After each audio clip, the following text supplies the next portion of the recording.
The solid state. Today we are going to discuss topic solid state. Solid state is the state of matter. It is the state of matter.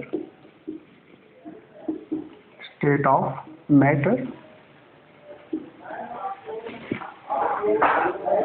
which have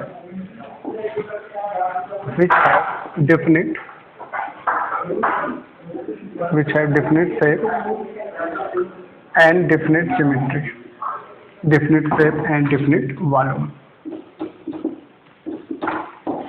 definite volume. Okay, solid state is the state of matter which have definite shape and definite volume.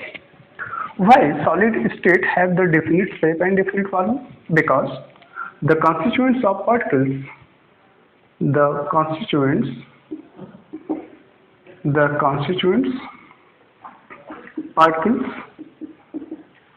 particles that is atom, atoms or molecules, atom, ions or molecules are arranged by a strong force of attraction. Strong force of attraction. Force of attraction. Why the solid state have the definite shape and definite volume? Because the constituent of particles of the solid state, you know that matter is made up of smallest teeny particles. Smallest teeny particles. This is the smallest teeny particles. That smallest teeny particles is called molecules. Matter is made up of smallest teeny particles called molecules. The force of attraction between the molecule and molecule is called internuclear force of attraction. इनके बीच में क्या होता है? Force of attraction होता है. Molecule के बीच में फोर्स ऑफ अट्रैक्शन जितना ज़्यादा होगा,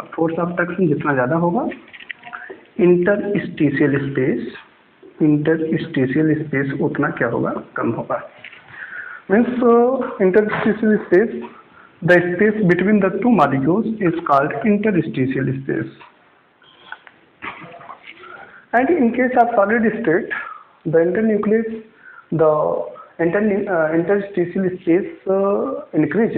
interstitial space decreases due to increasement of the force of attraction between the molecules.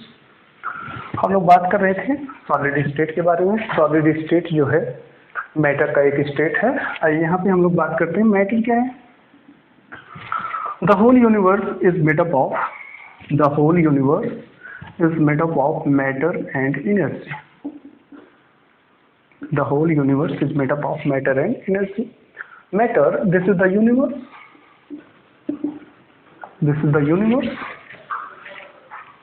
Matter and energy. ये पूरा संसार जो है सिर्फ दो ही चीजों से मिलकर बना है, मैटर और एनर्जी. तो कहने का तात्पर्य ये हुआ कि मैटर को अगर हम लोग डिफाइन करना चाहें तो the things of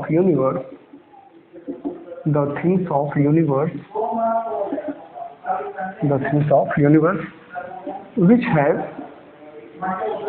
have mass and occupy the space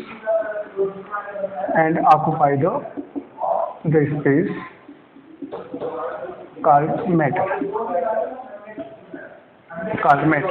The space of universe which have occupied the space, the things of universe which have mass and occupy the space called matter. And you know that matter are, when we are going to discuss about the matter on the basis of life, matter either living or non-living. On the basis of its physical state, matters are three types. You know that: solid, liquid and gas. When we are going to discuss about the solid have the definite shape and definite volume. Liquid have definite shape definite shape and indefinite volume, but gas have the indefinite shape, and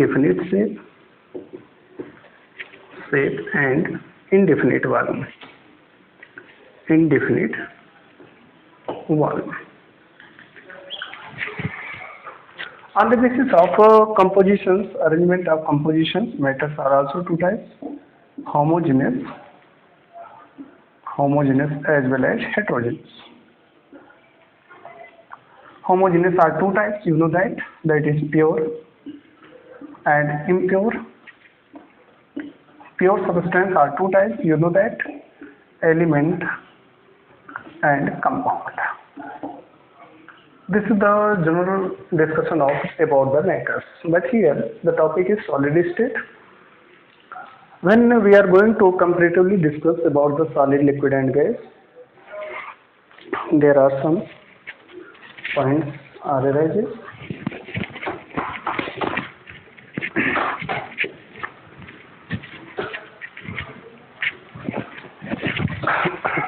जब हम लोग solid, liquid और gas के बारे में बात करते हैं तो गैस स्टेट में क्या होता है, गैस स्टेट में पार्टिकल्स जो मॉलिक्यूल्स होते हैं वो थोड़े से मॉलिक्यूल्स काफी दूर होते हैं. This is the molecules and this is the interstitial space. And you know that जब इंटरस्टिशियल स्पेस बढ़ेगा तो मॉलिक्यूल के बीच में जो फोर्स ऑफ अट्रैक्शन होगा वो क्या होगा, डिक्रीज करेगा. फोर्स ऑफ अट्रैक्शन डिक्रीज करेगा. फोर्स ऑफ अट्रैक्शन डिक्रीज करने से क्या होगा कि मॉलिक्यूल फ्री अवस्था में होंगे, फ्रीडम फॉर्म में होंगे, जिसके कारण इनका जो होगा इनडेफिनिट क्या हो जाएगा, इनडेफिनिट शेप भी हो जाएगा, कोई निश्चित आकार नहीं होगा, और इस वजह से इनडेफिनिट इसके वॉल्यूम हो जाएंगे. ओके. लेकिन जब हम लोग लिक्विड स्टेट के बारे में बात करते हैं तो ये लिक्विड स्टेट में क्या होता है, मॉलिक्यूल्स थोड़ा सा पास में आ जाते हैं, मॉलिक्यूल्स थोड़े से कॉन्स्ट्रिक्ट में हो जाते हैं, थोड़ा सा पास में आ जाते हैं. लिक्विड के स्टेट में क्या होता है, मॉलिक्यूल्स पास में होते हैं, लेकिन फिर भी इनके बीच में इंटरस्टेशियल स्पेस होता है. तो आप कह सकते हैं कि यहाँ पे इंटरस्टेशियल स्पेस जो है, इंटरस्टेशियल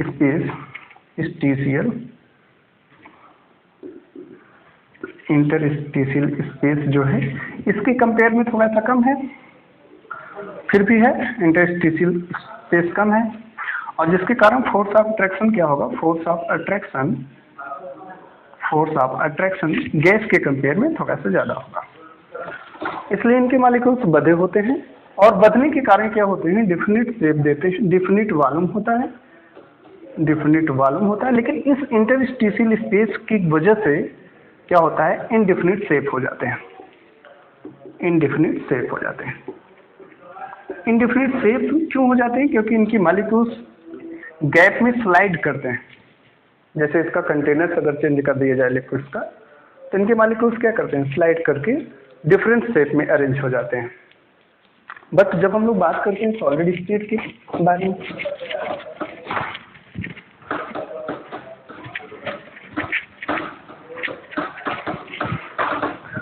सॉलिड स्टेट में क्या होता है, इनके जो मॉलिक्यूल्स होते हैं इनके बीच में फोर्स ऑफ अट्रैक्शन स्ट्रांगली होता है, फोर्स ऑफ अट्रैक्शन स्ट्रांग होता है. फोर्स ऑफ अट्रैक्शन क्योंकि गैप बहुत कम होता है, इंटरस्टिशियल स्पेस बहुत कम होते हैं, इंटरस्टिशियल स्पेस कम होने से फोर्स ऑफ अट्रैक्शन ज्यादा होता है. ओके. इसकी वजह से क्या होने वाला है, इनके मॉलिक्यूल क्या होते हैं, उनके मॉलिक्यूल के बीच में फोर्स ऑफ अट्रैक्शन ज्यादा है क्योंकि इंटरस्टिशियल स्पेस कम, तो जिसके कारण ये डिफिनिट शेप में होते हैं, और फिर साथ साथ डिफिनिट वॉल्यूम में भी होते हैं,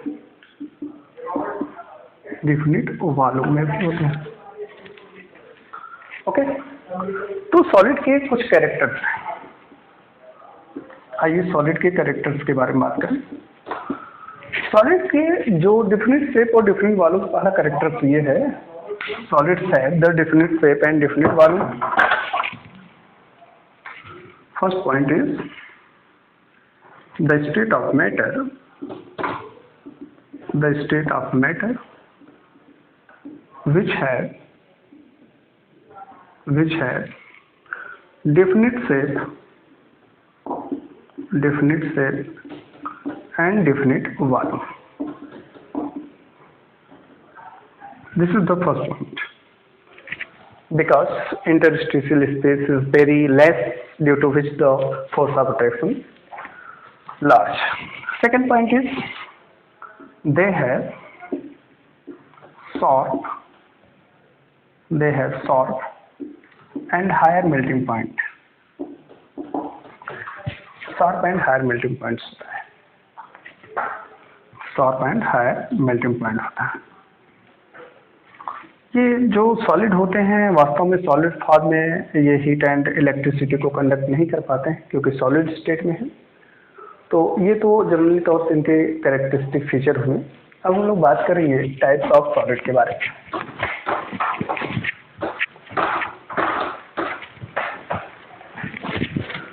types of solid.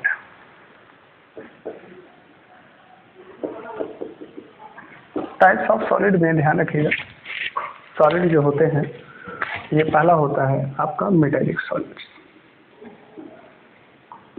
Metallic solids, what is metallic solids? Metallic solids means ये होता है कि जिनके कॉन्स्टिट्यूएंट पार्टिकल्स मेटल होते हैं। The constituent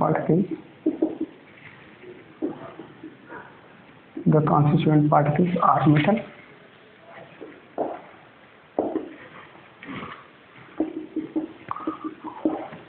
The particles are held by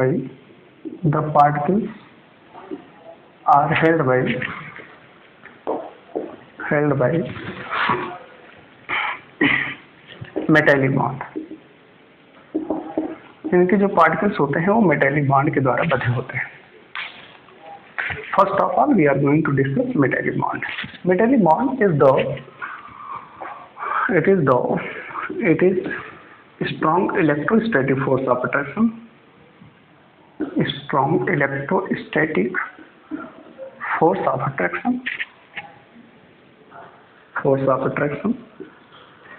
held between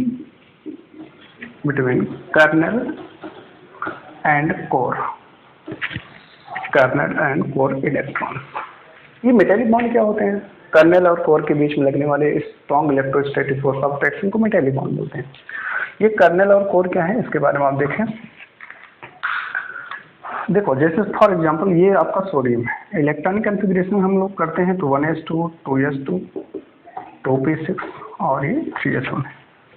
ये 3s1 जो है, दिस इज द 3s1, ये कहलाता है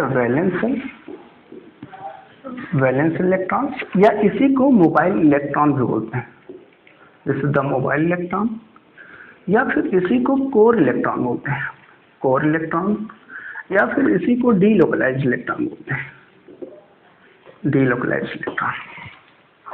ओके, और ये इतना जो पार्ट होता है ये आपका कर्नेल होता है। इसका मतलब अगर सोडियम जो है एक इलेक्ट्रॉन लॉस करते हैं आउटर सेल से,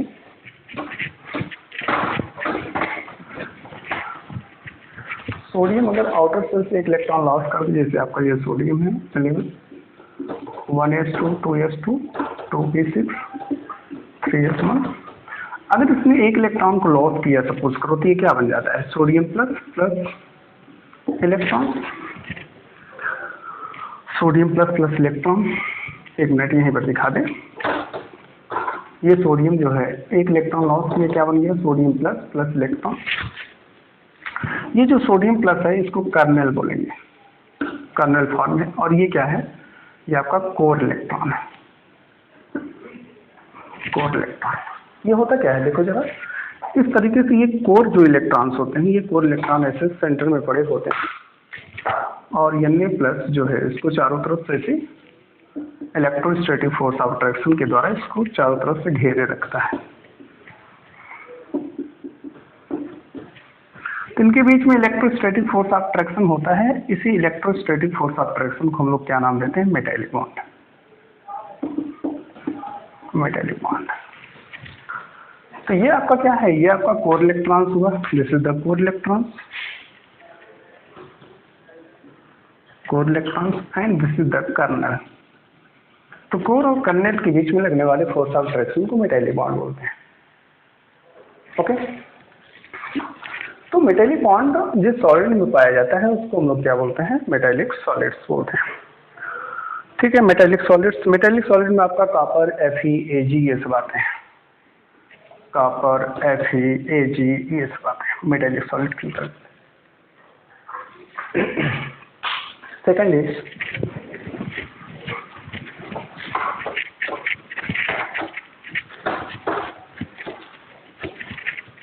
सेकंड इज सेकंड आपका है आयनिक सॉलिड्स। आयनिक सॉलिड्स क्या होते हैं, द constituent particles is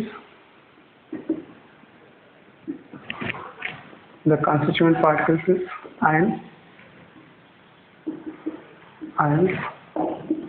इसके जो constituent particles होते हैं आयंस होते हैं, strong electrostatic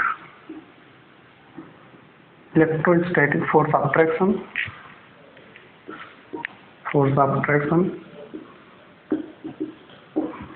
takes place between opposite ion, that is cation and anion।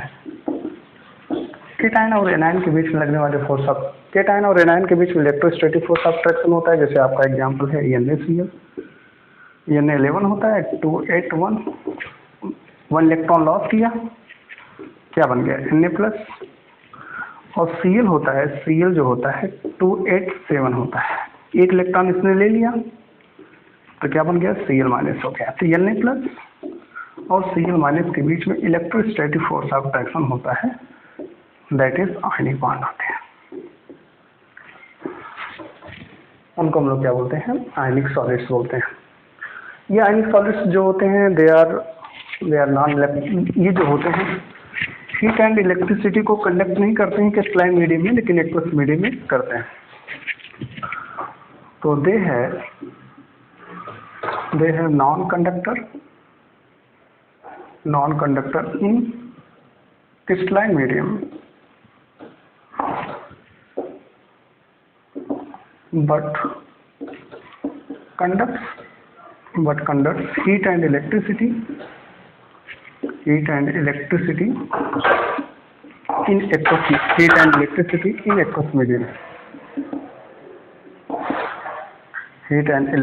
in aqueous medium, okay. क्यों, क्योंकि Na+ और Cl- के बीच में strong electrostatic force of attraction होता है, that is electrostatic force of attraction,